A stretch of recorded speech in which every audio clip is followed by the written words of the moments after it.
Prince William, the steady heir to the throne, the guy who's always played it cool under pressure. But lately, he's not just annoyed, he's flat-out furious. And it's all because of his little brother, Prince Harry, who just pulled off a surprise trip to the UK that feels like a grenade tossed right into the heart of the royal family. Insiders whisper that William's anger isn't some passing mood. It's a deep, boiling frustration that's been simmering for years. One source close to the palace even says if anyone dares mention Harry's name around him right now, they'll get thrown out of the room. Ouch. That's not the brotherly banter we used to see. These two were once inseparable, thick as thieves after losing their mom. But now, it's like they're from different worlds, and Harry's latest stunt has slammed the door shut for good. Let's rewind to how this all exploded. Harry jetted into London looking worlds away from his laid-back California life. Back home in Montecito, he's all about that casual vibe. Brown polo shirts, baseball caps pulled low, sunglasses hiding his eyes as he grabs smoothies and chats with everyday folks.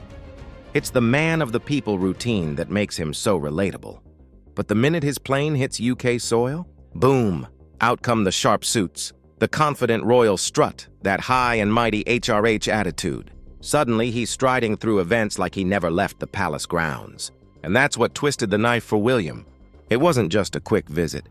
It was a full-on performance. Harry waltzed back into Britain, acting like he still had a starring role in the Monarchy, as if he hadn't walked away from it all just a few years back. No heads up to his big brother, no courtesy call. Just pure, unfiltered showtime. Wrapped in all that shiny PR sparkle, the trip screamed one thing. Harry was dipping his toe back into royal waters, maybe even plotting a comeback. But William? He's not buying a single second of it. To him, this wasn't a humble homecoming or a shot at fixing fences. It was another selfish spotlight grab from a brother he barely recognizes anymore. What stings extra hard is Harry's endless game of playing both sides. He craves the royal dazzle, the titles that open doors, the red carpet flashes, the easy photo ops.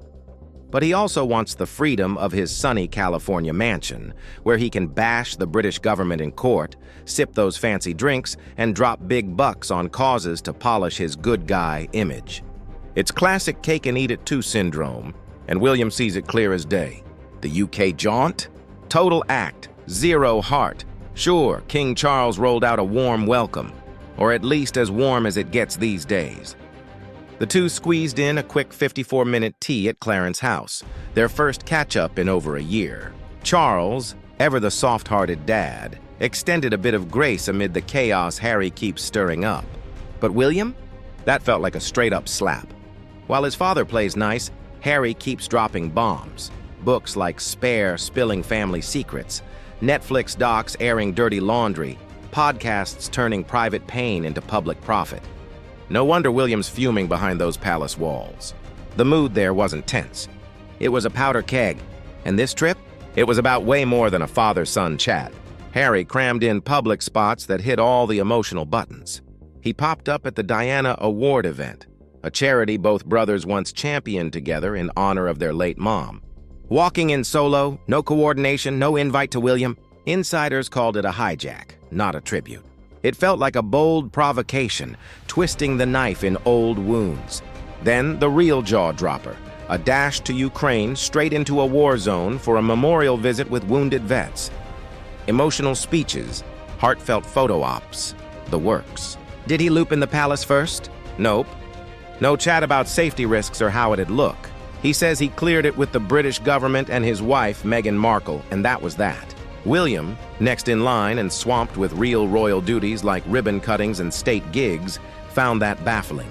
Reckless, sure, but mostly like Harry was scripting his own rogue tour, chasing headlines instead of family peace. And yeah, William had wanted to go to Ukraine himself but got blocked over security, making Harry's move feel like salt in the wound. Oh, and the money flash?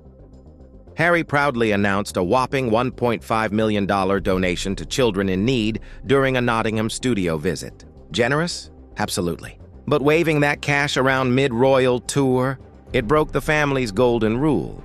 Help quietly, don't turn it into your personal billboard.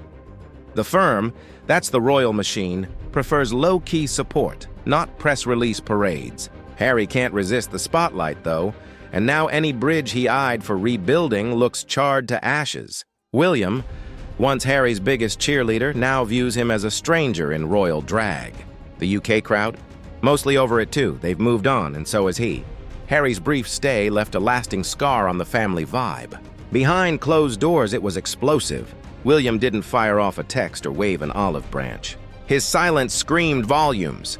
To him, this was opportunism at its worst, not roots reclaiming, but a grab for relevance. Inserting himself into monarchy-tied causes without a nod. Pure nerve grater. Those Ukraine pics, angled just so, with nods to mental health and siblings.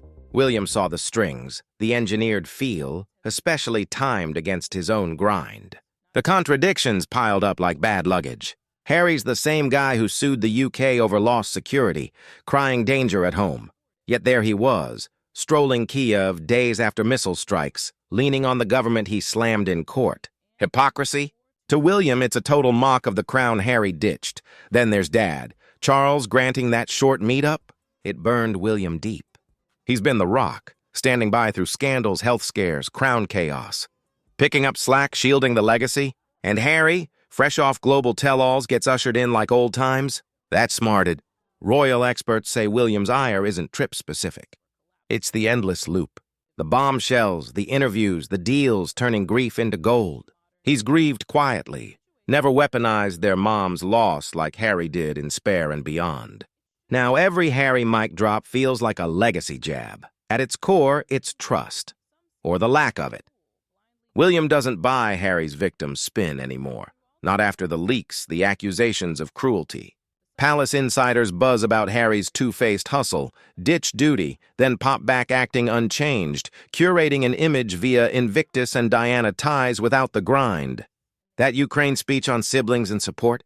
To William, it rang fake, coming from the guy who spilled private fights for fame. No self-awareness, just more wounds. Peel back the layers and there's real worry for what's next. When Charles steps aside and William's king, will Harry muscle in, Meghan in tow, turning the throne into a family feud? The royals thrive on structure, duty, roles, sacrifice. Harry's wildcard chaos? It's a threat, plain and scary. William's made his peace with the gap. The hurt lingers under duty and anger, but reconciliation dreams? Dead. No easy path back without real sorries and owning up. The crown's no game. It's blood, trust, tradition. And right now, William believes Harry torched every bit.